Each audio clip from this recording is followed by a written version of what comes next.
여러분, 최근 우리나라 디지털 세상에 정말 거대한 변화의 바람이 불고 있습니다.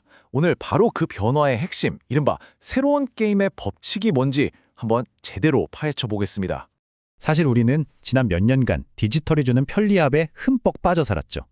그런데 최근에 터진 여러 사건들이 우리에게 아주 근본적인 질문 하나를 던지고 있습니다. 바로 우리의 디지털 생활, 과연 이대로 괜찮은 걸까? 정말 안전한 걸까 하는 거죠.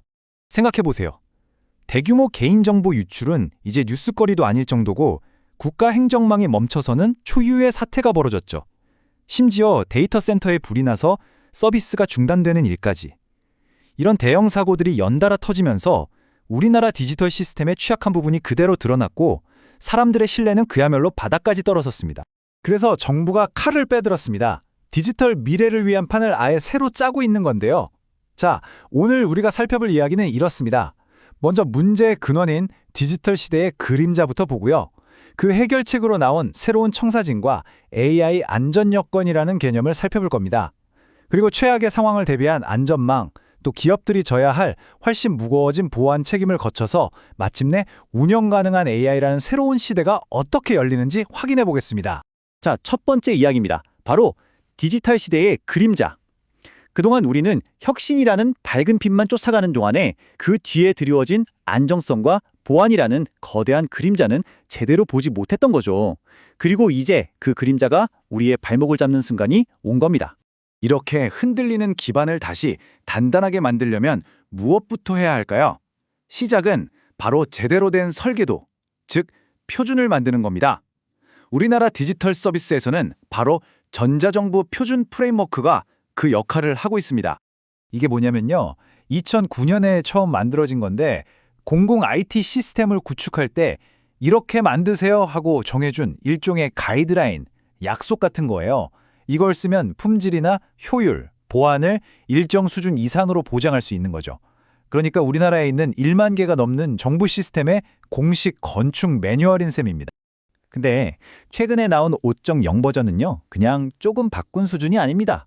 이건 완전히 판을 새로 짠 거예요. 요즘 가장 핫한 LLM 같은 최신 AI 기술을 바로 쓸 수 있게 됐고 쿠버네티스 같은 클라우드 환경에 완벽하게 최적화됐죠. 게다가 코파일럿 같은 도구까지 지원해서 개발자들이 일하는 방식 자체를 바꾸고 있습니다. 말 그대로 AI와 클라우드 시대를 위한 전면적인 재설계인 거죠. 이게 얼마나 대단하냐면요. 숫자를 보시면 바로 감이 오실 겁니다. 공공사업의 66.1%, 그러니까 3개 중에 2개는 이걸로 만든다는 얘기고요. 다운로드 횟수만 134만 건이 넘어요. 더 놀라운 건 이걸 17개 나라에 수출까지 했다는 겁니다. 이제는 그냥 한국의 표준이 아니라 글로벌 표준을 향해 나아가고 있다는 거죠. 자, 이렇게 튼튼한 설계도는 이제 갖춰졌습니다. 그럼 그 다음은 뭘까요? 바로 그 위에 올릴 기술, 특히 가장 강력하면서도 예측하기 어려운 이 인공지능이 안전한지 확인하는 거겠죠. 여기서 AI 안전 여건이라는 개념이 등장합니다. 이걸 두고 한국정부산업연합회의 문정현 전무가 아주 기가 막힌 표현을 썼어요. 사회적 신뢰 속에서 기술이 발전하기 위한 AI 안전 여건이다. 이 AISC라는 새로운 인증이 AI 시스템이 우리 사회에서 활동해도 괜찮다는 걸 증명하는 일종의 여건 역할을 한다는 뜻입니다. AISC는요, 세계 최초로 시도되는 AI 소프트웨어 안전성 인증 시스템입니다. 국제 표준에 맞춰서 AI가 기능적으로 얼마나 안전한지를 숫자로 딱딱 검증하는 거예요. 이제는 그냥 우리 AI 안전해요라고 말만 해서는 안 통한다는 거죠. 객관적인 증거를 가져와라 이겁니다. 그럼 뭘 보느냐? 핵심은 이 세 가지입니다. 첫째, 안전성. 예상치 못한 오류나 편견에 얼마나 잘 버티냐는 거고요. 둘째, 성능. 시킨 일을 얼마나 정확하고 꾸준하게 잘 해내냐는 거죠. 그리고 마지막으로 정말 중요한 공정성. 혹시라도 특정 그룹에 불리한 차별적인 결과를 내놓지는 않는지 따지는 겁니다. 이 세 가지를 모두 통과해야 비로소 안전이라는 도장을 쾅 찍어주는 거죠. 자, 아무리 설계도가 완벽하고 안전점검을 마쳤다고 해도 사고는 터질 수 있습니다. 100%는 없으니까요. 그래서 필요한 게 바로 최악의 상황을 대비한 국가적인 안전망입니다. 지금 우리나라의 디지털 심장부라고 할 수 있는 정부 시스템이 무려 1만 개가 넘습니다. 이게 다 거미줄처럼 얽혀 있어서 한 군데만 마비돼도 국가 전체가 멈춰설 수 있는 그런 구조거든요. 그래서 정부가 엄청난 돈을 투입하기로 했습니다. 그냥 말로만 하는 게 아니고요. 내년에 재해복구 역량을 강화하는데 무려 3,434억 원. 이 돈을 쓰겠다는 겁니다. 어떤 재난이 와도 국가 시스템은 멈추지 않도록 하겠다는 아주 강력한 의지의 표현이죠. 자, 이제 새로운 기반을 완성할 마지막 퍼즐 조각입니다. 바로 책임의 문제를 다루는 건데요. 이제 보안은 그냥 잘하면 좋은 게 아니라 못하면 회사가 휘청거릴 정도의 아주 무거운 재무적 책임이 됐습니다. 한번 생각해 보세요. 우리 회사 보안 인증 받았어요 하고 자랑했는데 거기서 개인정보가 뻥뻥 터져요. 그럼 그 인증서가 무슨 소용이 있겠어요? 정부도 바로 이 점을 인정한 겁니다.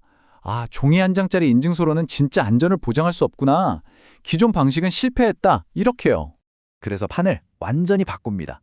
예전처럼 한 번 받고 끝나는 숙제 검사가 아니라 이제는 상시적으로 감시하고 검증하는 실시간 감시 시스템으로 바뀌는 거예요.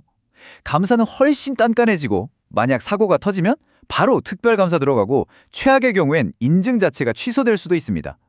이제 한 번 받으면 끝이라는 안일한 생각은 절대 풍하지 않는 거죠. 그리고 이게 정말 무서운 변화입니다. 만약에 큰 개인정보 유출 사고가 터지면요. 이전에는 과징금이 그 회사 전체 매출의 최대 3%였거든요. 이게 무려 10%까지 올라갑니다. 3%도 어마어마한데 10%라니? 이건 이제 단순한 벌금이 아니라 기업의 존폐를 결정할 수도 있는 엄청난 재무적 리스크가 된 겁니다. 자, 지금까지 표준, 안전인증, 재해복구, 그리고 책임 강화까지 이 모든 변화들을 종합해보면 과연 어떤 그림이 그려질까요? 이건 바로 우리나라 기술 분야의 패러다임 자체가 바뀌고 있다는 아주 중요한 신호입니다. 다시 한번 정리해 볼까요? 첫째, 제대로 된 표준 설계도. 둘째, 믿을 수 있다는 증명서인 AI 안전 여건. 셋째, 어떤 위기에도 버틸 수 있는 견고한 안전망. 그리고 마지막으로 실패에 대한 강력한 책임. 바로 이 네 개의 기둥이 새로운 디지털 시대를 떠받치게 될 겁니다. 그래서 오늘 이야기의 핵심은 이겁니다.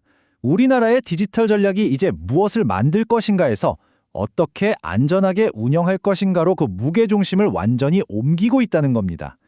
단순히 더 빠르고 새로운 기술을 개발하는 시대를 넘어서 우리가 매일 의존하는 이 기술들을 얼마나 안정적이고 안전하고 믿을 수 있게 운영할 것인가, 바로 그 운영 가능한 기술의 시대가 시작된 것입니다.